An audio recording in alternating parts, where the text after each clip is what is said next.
Now, this game coming up against Aston Villa on Sunday for Manchester United, it really is a six-pointer. We've had a crap season so far. Abysmal. And if we lose against Aston Villa on Sunday, we might have absolutely nothing to play for in the Premier League for the rest of the season. But win will be 5 points off top four.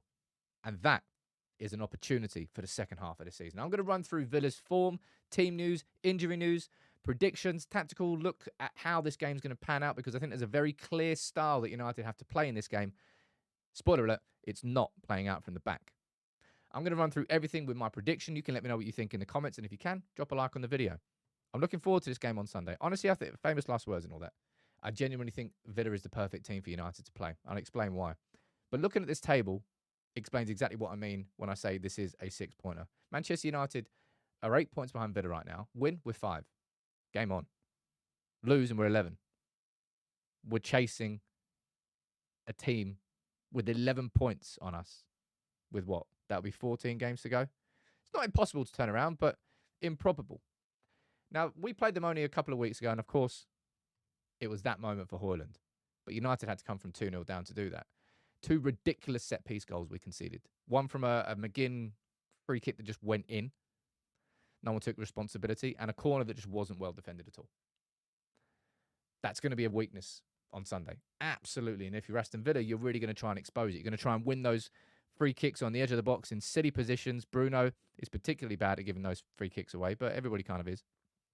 They're going to try and find those weaknesses and expose them. But Aston Villa have got weaknesses. And look, Aston Villa were completely unstoppable at home.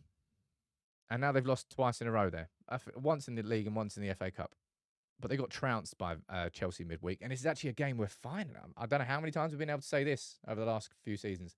United have got a little bit of an advantage with more rest going into this game. Villa played on Wednesday. It was at home, but still, they got comfortably beaten by Chelsea. And they've lost a little bit of that confidence. This is Dan Bardell, who's a Villa fan. He's on Sky Sports as well. Is that they did feast on a diet of winning at home for a long, long time. But Villa are not a team in good form right now. I think they drew against Everton 0-0 before this, and they also drew. That's why they had 0-0 with Chelsea. That's why they had that replay. So what was that? 1 win in 5? Let's see. But this here screams, this is what the tactic's going to be on Sunday. Look how high that defensive line is from Villa. Now, Ezri Konsa's going to be missing, I think, which is a big miss for them, but Pau Torres will probably come back. But look how much space there is to exploit in that setup. So aggressive from Villa. In the other half, squeezing, forcing mistakes from the opposition. So this is not a game where I want to see United playing out from the back too often. In terms of team news, Aaron Wan-Bissaka's maybe missing. We haven't got confirmation of that. He was injured during the week, but we don't know whether he's going to rule him out of the game. Mason Mount's still missing. Malacia is basically a missing person at this stage. I don't know if he exists anymore. He's just a fragment of my imagination. I have no idea.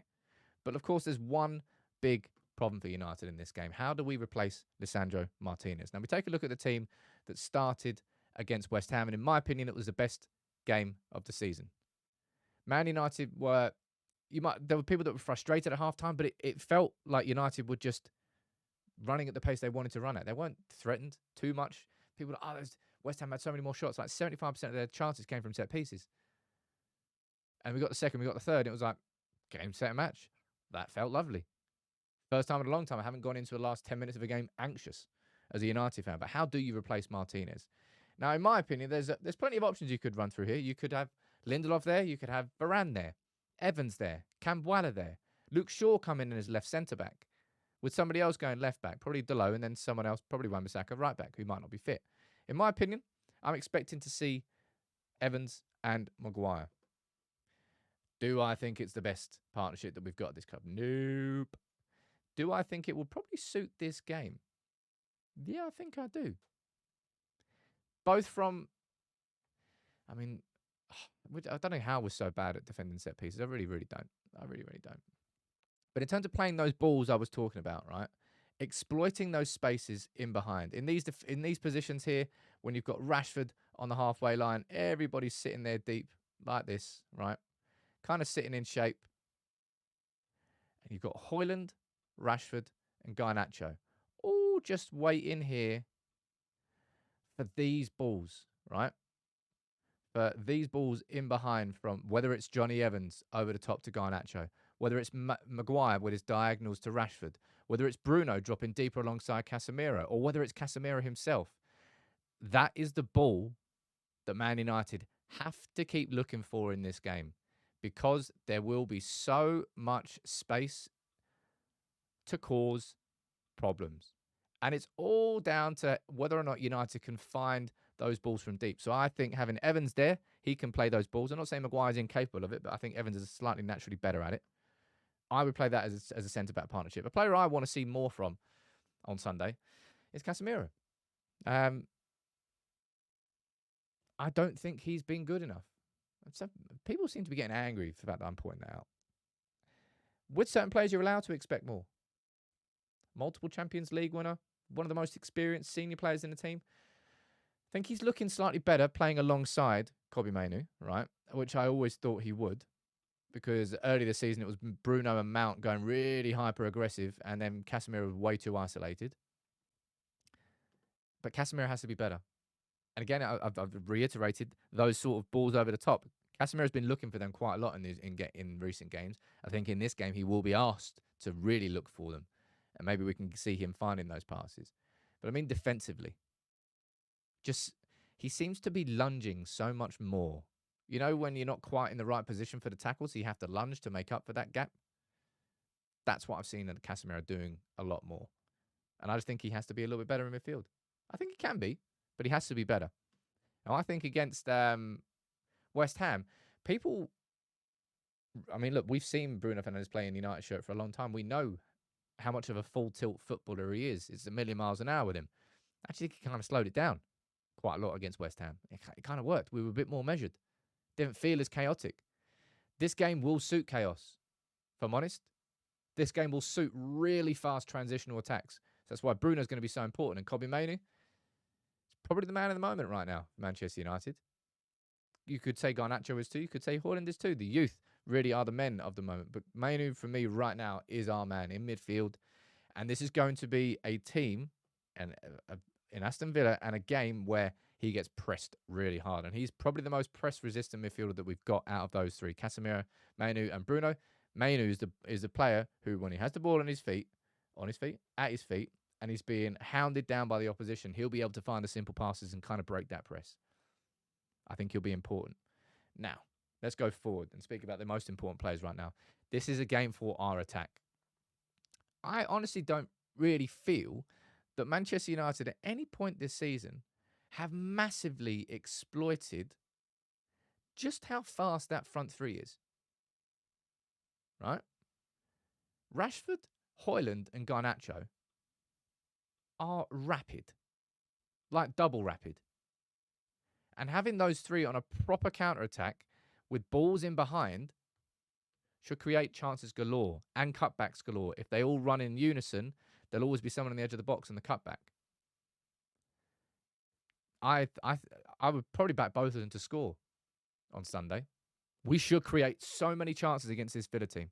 Unless somehow magically they change their style and approach, which I don't think they will, then we know that the space is going to be in behind. You can really build a tactic towards it. I know Ten Hag wants to play out from the back. This isn't the game for it. Nor have we been good at it either. Now, a player that, again, we all want to see more from is Marcus Rashford. I honestly had to kind of laugh this week about that puzzle situation. Literally uploaded a photo of him doing a puzzle. He's like, man, look, I'm not going out. I'm doing a puzzle. Nice family-friendly activity. And then gave away a couple of tickets, and it ended up going to United Trey, who's like one of the biggest football Twitter accounts that exists, and a person who has slated Rashford hard. Kind of feels a little bit sorry for him in that respect. Just needs a bit of advice into how to give stuff away better. I don't know. But Marcus Rashford, this feels like a game that will suit him perfectly. He won't be doubled up on too much. Villa are going to play aggressive. They're going to leave space. We have the players and the capability to find and exploit that space. The same goes for Garnacho. The same goes for Hojlund. I'll be amazed if United don't score in this game. I'll be amazed if we don't create multiple clear-cut opportunities. That will be my expectation. And I think Erik ten Hag knows the importance of this game. As I said, if we lose, we'll go a minimum of 11 points, maybe 12 points behind the top four. You're just chasing in fantasy land there. However, 5-6 points, that's game on. This really is a 6-pointer. My prediction for this game,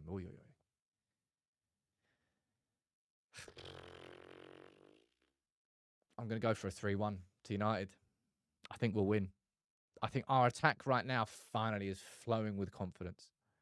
Certainly with Garnacho, certainly with Hojlund. I hope it rubs off onto Rashford. I think Rashford's been okay, but out of the three, he's been performing the least.